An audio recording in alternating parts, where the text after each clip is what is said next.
Assalamualaikum warahmatullahi wabarakatuh. Kami dari kelompok 3 akan membahas materi mengenai analisis aktivitas investasi dan analisis aktivitas investasi antar perusahaan.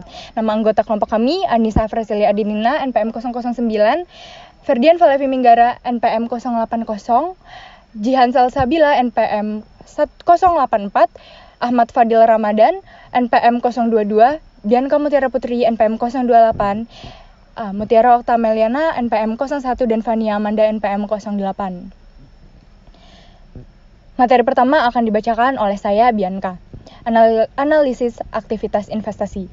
Pengenalan aset lancar. Aset lancar adalah aset yang diharapkan akan dijual, ditagih, atau digunakan selama 1 tahun atau 1 siklus operasi, tergantung dari mana yang akan menjadi lebih panjang. Berikutnya, kas dan setara kas. Kas merupakan aset yang paling liquid, mencangkup mata uang, deposito dana, money orders, dan cek. Sedangkan setara kas tergolong aset yang sangat lancar, investasi jangka pendek yang siap dikonversi menjadi kas dan hampir jatuh tempo sehingga risiko perubahan harga yang disebabkan pergerakan tingkat bunga minimal. Berikutnya ada penilaian piutang. Analisis piutang sangat penting karena dampaknya terhadap posisi aset dan arus laba yang saling terkait. Berikut analisis piutang terbagi menjadi 3. Ada resiko kolektabilitas, yaitu analisis posisi keuangan terkini dan kemampuan perusahaan memenuhi utang lancar yang tercermin dalam pengukuran seperti rasio lancar yang harus mengakui pentingnya siklus operasi untuk mengklasifikasi piutang lancar. Berikutnya ada keaslian piutang, yaitu pemahaman mengenai praktik industri dan sumber informasi tambahan yang digunakan untuk menambah keyakinan. Berikutnya yang terakhir ada sekuritas piutang, yaitu salah satu masalah analisis penting adalah saat perusahaan menjual semua atau again piutangnya pada pihak ketiga yang disebut anjak piutang atau sekuritasi. Piutang dapat dijual dengan ataupun tanpa recourse pada pembeli di jaminan kolektabilitas. Berikutnya ada beban dibayar di muka. Beban dibayar muka merupakan pembayaran di muka atas barang atau jasa yang belum diterima. Berikut adalah contohnya, yaitu dampak biaya persediaan terhadap profitabilitas. Materi selanjutnya akan disampaikan oleh saya, Anissa Fresilia Adenina. B. Dampak biaya persediaan terhadap neraca. Pada periode harga meningkat dan dengan asumsi persediaan belum melikuidasi laporan persediaan lamanya, LIFO melaporkan persediaan akhir pada harga yang jauh lebih rendah dibandingkan dengan biaya penggantian. C. Dampak biaya persediaan terhadap arus kas. Pada periode ini, di mana harga meningkat, perusahaan dapat terjebak pada pengurangan arus kas karena membayar pajak yang lebih tinggi dan perlu mengganti persediaan yang terjual pada biaya penggantinya yang lebih tinggi dibandingkan dengan biaya pembelian awal. D. Masalah penilaian persediaan lainnya.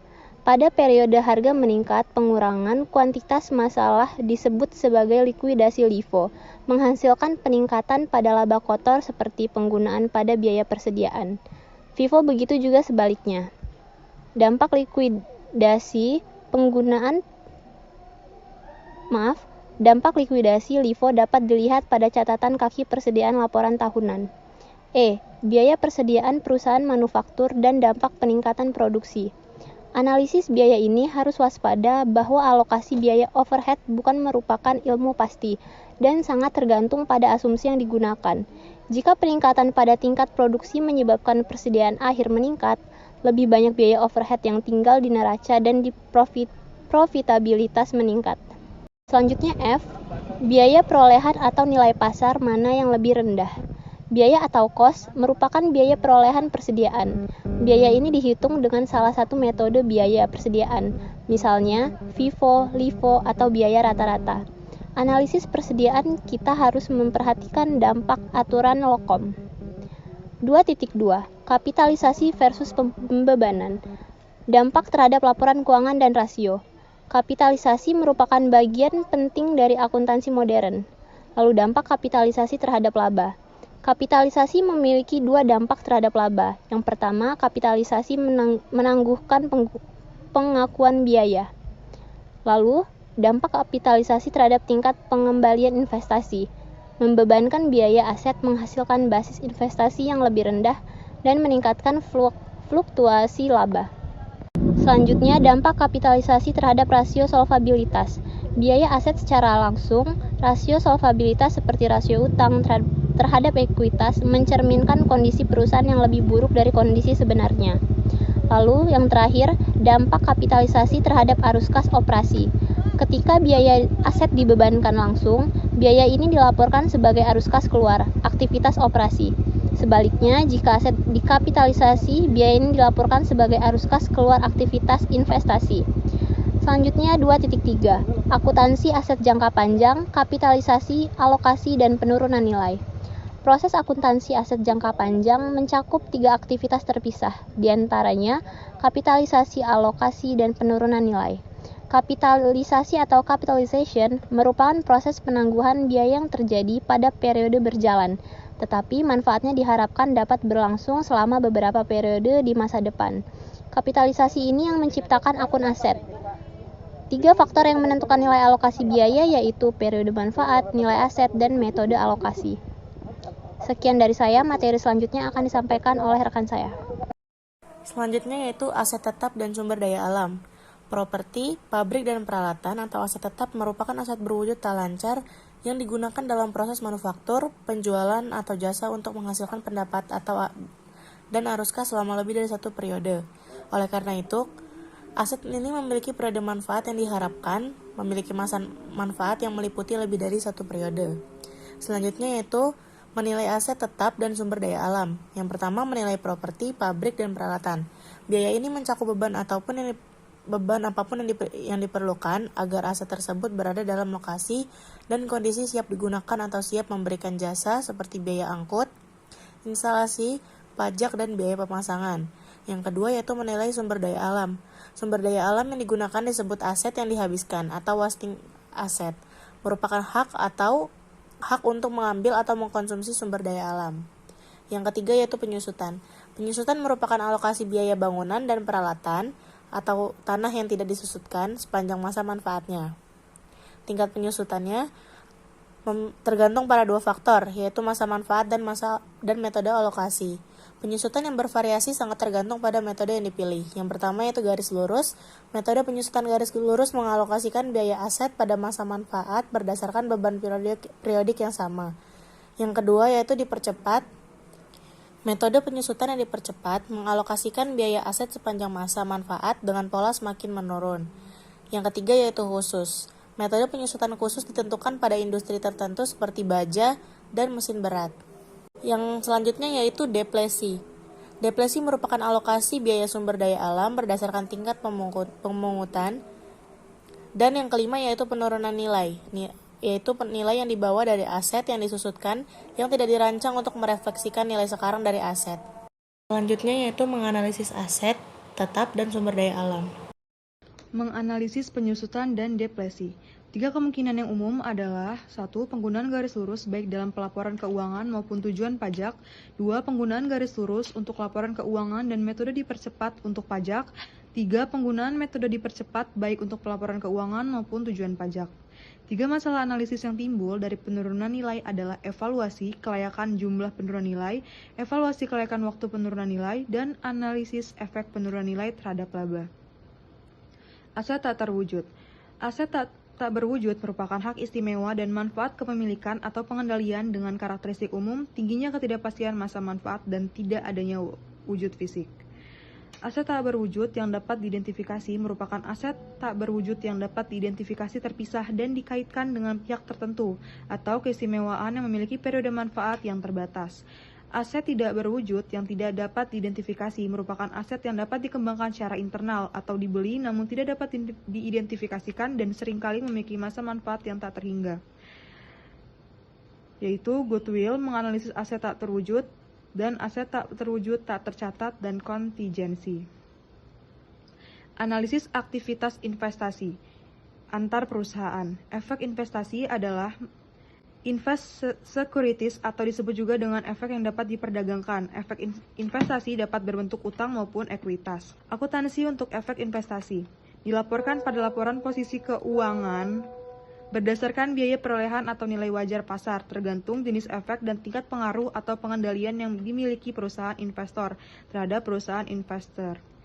Efek utang. Efek utang atau debt security merupakan efek yang mempresentasikan hubungan kreditor dengan entitas lain, misalnya obligasi perusahaan, obligasi pemerintahan, surat utang, efek pemerintahan daerah. Ekuitas. Efek ekuitas merepresentasikan kepentingan kepemilikan pada entitas lain. Dua motivasi utama yang mendorong perusahaan untuk membeli ekuitas adalah: yang pertama, menggunakan pengaruh direktur dan manajemen dari entitas lain. Yang kedua, mendapatkan dividen dan pendapatan kenaikan harga saham. Selanjutnya, opsi nilai wajar. Untuk semua efek investasi diperdagangkan tersedia untuk dijual dan dimiliki hingga jatuh tempo. 1. Nilai tercatat atau carrying value pada laporan posisi keuangan akan menjadi nilai wajar. Dan 2. Semua keuntungan dan kerugian yang belum direalisasikan akan dimasukkan dalam laba neto. Analisis efek investasi. Analisis efek investasi memiliki dua tujuan utama, yaitu memisahkan kinerja operasi dari kinerja investasi, lalu menganalisis distorsi akuntansi karena aturan akuntansi dan atau manajemen laba yang mencakup efek investasi. Selanjutnya, memisahkan kinerja operasi dari kinerja investasi. Kinerja operasi dan investasi suatu perusahaan harus dianalisis secara terpisah, karena kinerja investasi perusahaan dapat mendistorsi kinerja operasi yang sebenarnya. Analisis harus pengungkapan terkait efek investasi untuk menentukan potensi distorsi akibat metode akuntansi maupun manajemen laba. Selanjutnya, akuntansi metode ekuitas. Akuntansi metode ekuitas atau equity method accounting diperlukan untuk perusahaan ketika perusahaan investasi dapat menggunakan pengaruh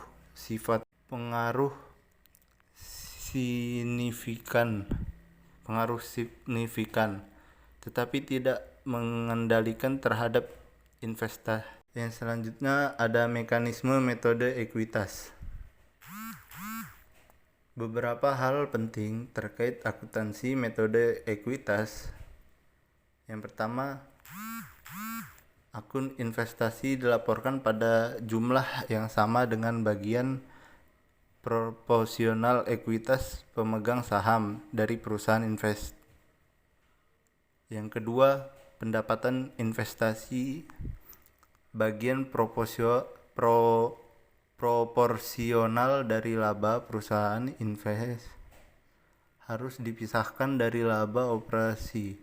Inti dalam analisis laba per investor, jika investasi itu sifatnya tidak dianggap strategis.